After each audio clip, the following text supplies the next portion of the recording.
একদিন এক ঘন সবুজ গাছের ডালে পাশাপাশি বাসা করেছিল দুজন পাখি, একজন পরিশ্রমী চড়ুই আর একজন অলস কাক। চড়ুইটি খুব সচেতন ছিল, তার কিছু ডিম ছিল বাসায়। সে জানত বাচ্চারা ফুটতে আর বেশি দেরি নেই, তাই সে প্রতিদিন সূর্য ওঠার আগেই বেরিয়ে পড়ত তিনকা ছোট কাঠি নরম পাতা জোগাড় করতে। আর কাক, সে সারাদিন গাছের ছায়ায় চোখ বুজে পড়ে থাকত। চড়ুই তাকে অনেকবার বলেছে, ভাইয়া, বর্ষা আসছে, তুমি যদি এখনই বাসা মজবুত না করো পরে পস্তাবে।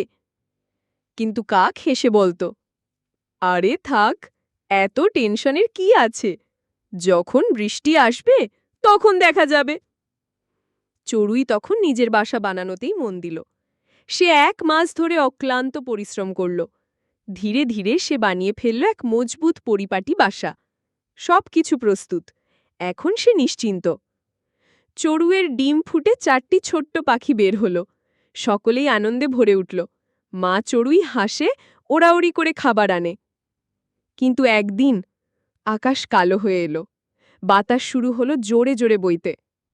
হঠাৎ ঝড়, বিদ্যুৎ, প্রবল বৃষ্টি। চড়ুইয়ের পাকা বাসায় এক ফোঁটাও পানি ঢুকল না। সে তার বাচ্চাদের বুকে নিয়ে বসে রইল নিরাপদে। কিন্তু কাকের অবস্থা করুণ। তার বাসা ভেঙে পড়ে গেছে, সব ভিজে একাকার। সে কাঁপতে কাঁপতে চড়ুইয়ের বাসার সামনে এলো। ভাইয়া, এই অবস্থায় তুমি ভিজে গেছো? দয়া করো চড়ুই বোন, আমাকে একটু থাকতে দাও, আমার বাসা আর নেই। চড়ুই দয়ালু ছিল।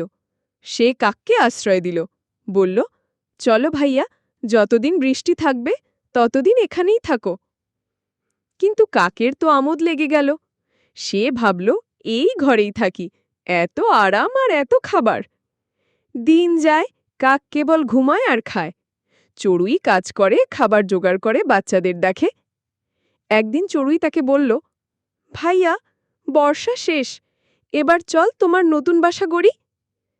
কিন্তু কাক বলল, আমার জ্বর আছে, মাথা ঘোরে, তুমি বুঝবে না। চড়ুই বুঝে গেল কাক আরামেই থেকে যেতে চায়। তাই সে পরিকল্পনা করল এক শিক্ষা দেওয়ার। পরদিন চড়ুই বলল, ভাইয়া, আমার বাচ্চারা খুব অসুস্থ, ঘরে জায়গা নেই, তুমি বরং আজ আর এসো না। কাক দুঃখে ফিরে গেল।